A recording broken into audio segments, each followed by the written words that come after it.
Di Indonesia, perempuan seringkali dianggap tidak berdaya untuk melakukan segala hal. Budaya patriarki masih sering terdengar di kalangan masyarakat dengan stigma yang mengatakan bahwa perempuan hanyalah manusia lemah dan hanyalah sebagai pelengkap saja. Padahal, perempuan memiliki kemampuan untuk menjadi seseorang yang multiperan tanpa harus melupakan kodratnya sebagai perempuan. Akan tetapi, perempuan tetap memutuskan untuk menjadi ibu rumah tangga saja dan dipandang sebelah mata. Sedangkan banyak pengabdian dan kerja keras penuh yang tidak dapat dinilai dengan harta benda apapun. Pada masa sekarang, dengan pemikiran dan pengetahuan yang terus berkembang, perempuan harus hadir menjadi subjek pembangunan, bukan hanya menjadi objek yang menikmati pembangunan saja. Dengan muatan pemberdayaan perempuan, stigma dan anggapan masyarakat yang dilontarkan kepada perempuan dapat dipatahkan. Perempuan bukanlah manusia yang lemah, perempuan bukanlah manusia yang tidak berdaya, perempuan dapat menjadi agen dalam pembangunan. Saya, Devkano Hafnandawani, dengan NIM 167241125. Saya, Dafal Gibrani, NIM 1672425. Saya Rina Tania Wijaya dengan NIM 1672437. Saya, Muhammad Fadil Ireska, NIM 1672413, Siap untuk melakukan Proyek Pancasila dengan tema pemberdayaan perempuan desa.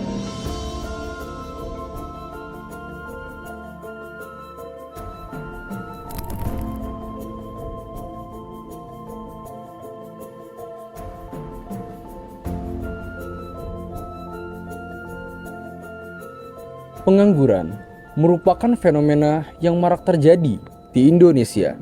Pengangguran sendiri merupakan kondisi di mana seseorang tidak mempunyai pekerjaan, sedang mencari pekerjaan, atau sedang mempersiapkan suatu usaha baru. Pengangguran bisa terjadi akibat jumlah tenaga kerja yang lebih besar dibandingkan ketersediaan lapangan pekerjaan, atau dengan kata lain, terjadi kekurangan lapangan pekerjaan di pasar tenaga kerja. Persentase angka pengangguran di Indonesia tergolong tinggi. Hal ini didukung dengan laporan terbaru World Economic Outlook dari International Monetary Fund (IMF).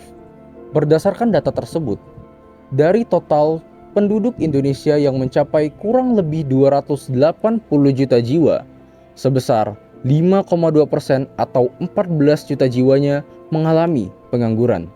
Pengangguran memiliki peran yang sangat besar terhadap tingginya angka pengangguran di Indonesia. Salah satu daerah di Indonesia yang memiliki tingkat kemiskinan tinggi adalah Kabupaten Sumedang, dengan persentase kemiskinan sebesar 9,36%. Salah satu penyumbang angka tersebut ialah masyarakat pedesaan.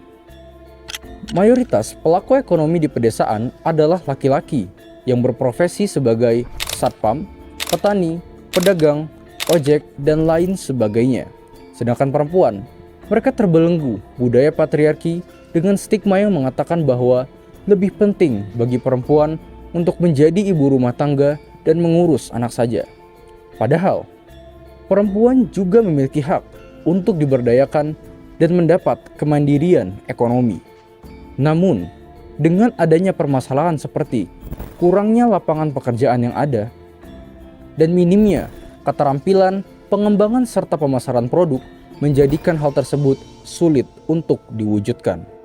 Salah satu opsi penanganan masalah tersebut ialah dengan memberikan pelatihan, pengembangan dan pemasaran produk olahan khas desa tersebut. Salah satu produk yang baru-baru ini menjadi sorotan ialah produk susu ubi khas Desa Sayang. Produk ini telah menjadi sorotan dalam acara One Villager One Product pada tanggal 6 Juni 2024. Sayangnya, melalui survei yang telah dilakukan, produk ini kurang populer di masyarakat luas, sehingga pengembangan dan pemasarannya pun belum berjalan maksimal. Oleh karena itu, program kami bertujuan untuk meningkatkan kreativitas dan keterampilan perempuan Desa Sayang dalam pengembangan produk susu ubi, memberikan wawasan terkait kontribusi perempuan di bidang ekonomi, mengurangi tingkat pengangguran perempuan di Desa Sayang, meningkatkan popularitas susu ubi di khalayak banyak khususnya di daerah Kecamatan Jatinangor, meningkatkan kemandirian ekonomi bagi perempuan di Desa Sayang mewujudkan 2 poin tujuan pembangunan berkelanjutan SDGs, yaitu mengakhiri kemiskinan dan pendidikan berkualitas. Dengan proyek ini, kami membantu perempuan-perempuan desa di masyarakat Desa Sayang untuk mewujudkan keadilan dalam kemanusiaan, yaitu bahwasanya perempuan berhak untuk mendapatkan hak yang sama dengan laki-laki, dan juga kami membantu untuk membasmi kemiskinan dan pengangguran di kalangan mereka. Kemudian selain itu, kami juga membantu untuk mewujudkan keadilan dalam sosial masyarakat, yaitu bahwa perempuan memiliki tingkat sosial yang setara dengan laki-laki, dan juga kami akan memberikan pemahaman kepada seluruh masyarakat Desa Sayang, bukan hanya kepada perempuannya saja, bahwa perempuan juga bisa untuk mengambil peran untuk meningkatkan kemandirian ekonomi rumah tangga mereka, tanpa harus bergantung kepada sang kepala keluarga. Sebelum beranjak lebih jauh, apa sih Tapak Liman itu? Jadi, Tapak Liman merupakan singkatan dari tanggap, adaptif, partisipatif, aksi, kolaboratif, lintas ilmu, mandiri, dan nasionalis. Nah, proyek Tapak Liman merupakan salah satu komponen penting dalam mata kuliah Pancasila yang dirancang untuk mengimplementasikan nilai-nilai Pancasila dalam konteks nyata. Penamaan Tapak Liman sendiri memiliki makna. Tapak artinya jejak, sedangkan Liman artinya gajah, yang dimana mewakili lambang dari Institut Teknologi Bandung, yaitu Ganesha. Artinya, proyek Tapak Liman adalah proyek yang akan meninggalkan jejak positif yang akan dirasakan oleh berbagai pihak yang melibatkannya.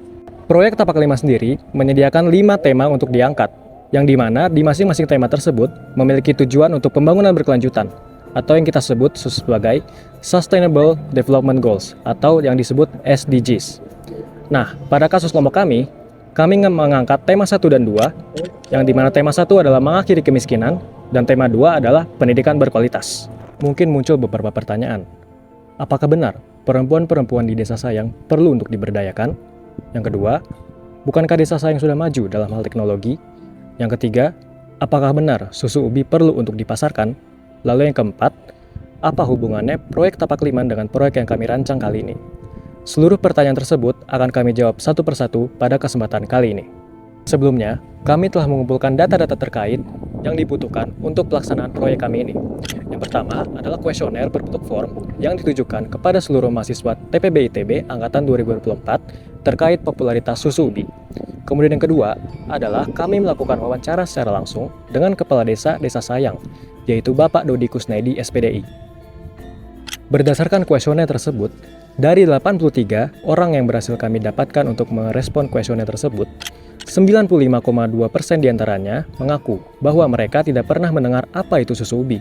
Selain itu, berdasarkan wawancara secara langsung yang kami lakukan bersama Kepala Desa Desa Sayang, yaitu Bapak Dodi Kusnedi SPDI, didapatkan sebuah fakta bahwa sebelumnya sudah ada mahasiswa dari universitas lain yang melakukan program pemberdayaan susu ubi dalam program KKN mereka. Akan tetapi, setelah kepulangan mahasiswa tersebut, program tersebut berhenti begitu saja tanpa adanya tindak lanjutan secara mandiri yang dilakukan oleh Desa Sayang. Maka dari itu, produk susu ubi bisa dikatakan mati. Bapak Dodi Kusnedi SPDI selaku Kepala Desa Desa Sayang menyinggung bahwa salah satu cara untuk menghidupkan kembali produk susu ubi adalah dengan cara pemasaran. Hal tersebut menjawab pertanyaan, apakah benar susu ubi perlu untuk dipasarkan? Jawabannya adalah perlu sekali, karena popularitas susu ubi yang belum dikenal oleh masyarakat luas dan juga produk susu ubi itu sendiri yang perlu untuk dihidupkan kembali. Berdasarkan wawancara tersebut juga, Bapak Dodi Kusnedi SPDI mengatakan bahwa perempuan di Desa Sayang mayoritas bekerja sebagai ibu rumah tangga. Kadang mereka berinisiatif untuk berjualan di pinggir jalan hanya karena ingin mendapatkan pendapatan tambahan. Selain itu, lapangan pekerjaan yang disediakan oleh Desa Sayang hanyalah menjadi anggota posyandu, di mana gaji yang ditawarkan tidak sebanding dengan apa yang mereka lakukan, yaitu berkisar 150.000 hingga 250.000 per bulan. Oleh karena itu, hal ini menjawab pertanyaan pertama bahwa perempuan di Desa Sayang perlu diberdayakan. Bapak Dodi Kusnedi juga sempat menyinggung terkait penggunaan teknologi di mana mayoritas warga di desa sana sudah menggunakan handphone atau smartphone. Memang benar, Desa Sayang sudah modern, tapi untuk kesejahteraan perempuan, kami rasa belum. Hubungan tentang apa yang akan kami lakukan dengan proyek rancangan kami dan Tapak Liman adalah kami sama-sama ingin mewujudkan poin SDG atau Sustainable Development Goals, yaitu mengakhiri kemiskinan dan pendidikan berkualitas, di mana kedua hal tersebut merupakan 2 dari 5 tema yang tersedia di proyek Tapak Liman. Proyek yang hendak kami lakukan untuk mengatasi masalah-masalah yang sudah disebutkan sebelumnya adalah dengan pembuatan website dan pemberian pelatihan keterampilan khususnya kepada perempuan yang berada di Desa Sayang. Website yang kami buat bernama susubisnis.com. Di website tersebut, kami akan memasarkan susu ubi khas Desa Sayang. Dan pemberian keterampilan yang kami lakukan ditujukan supaya perempuan yang berada di Desa Sayang dapat memiliki keterampilan untuk memasarkan dan mengembangkan susu ubi. Manfaat yang hendak kami capai dari pelaksanaan proyek ini adalah bertambahnya wawasan penduduk Desa Sayang mengenai peran perempuan sebagai pelaku ekonomi. Perempuan di Desa Sayang dapat menjadi pelaku ekonomi yang kreatif dan mandiri. Perempuan di Desa Sayang dapat mendapatkan wawasan mengenai cara mengembangkan dan memasarkan produk susu ubi, dan yang terakhir adalah popularitas susu ubi dapat meningkat dan dapat menjadi sarana untuk menjadi pemasukan bagi perempuan di Desa Sayang. Dari pemaparan yang sudah kami berikan, perempuan sebagai subjek pembangunan harus dilakukan sebuah pelatihan keterampilan untuk meningkatkan pemberdayaan perempuan desa. Di Desa Sayang sendiri memiliki produk olahan susu ubi yang dapat dijadikan sebuah minuman yang lebih berkualitas. Namun sangat disayangkan kurangnya popularitas dan keikutsertaan perempuan sebagai pelaku pemasarannya menjadi sebuah permasalahan bagi kelompok kami sendiri. Maka kami dari kelompok 6 kelas 46 Pancasila akan membuat sebuah website dengan terfokuskan untuk memasarkan susu ubi khas Desa Sayang dan perempuan sebagai pelaku ekonominya. Dengan adanya website yang kami buat diharapkan bisa memasarkan produk susu ubi ke khalayak ramai. Selain itu, dengan memberdayakan perempuan yang ada di Desa Sayang, diharapkan bisa meningkatkan kreativitas dan keterampilan perempuan Desa Sayang dalam pengembangan produk susu ubi. Dan terakhir, diharapkan perempuan Desa Sayang dapat melanjutkan kemandirian ekonomi untuk rumah tangganya sendiri. Sebagai penutup, saya ingin menyampaikan sebuah pantun. Jalan-jalan beli baju, tidak lupa membeli kebaya. Dengan susubisnis.com ekonomi desa maju, perempuan desanya lebih berdaya. Sekian dari kelompok kami. Wassalamualaikum warahmatullahi wabarakatuh.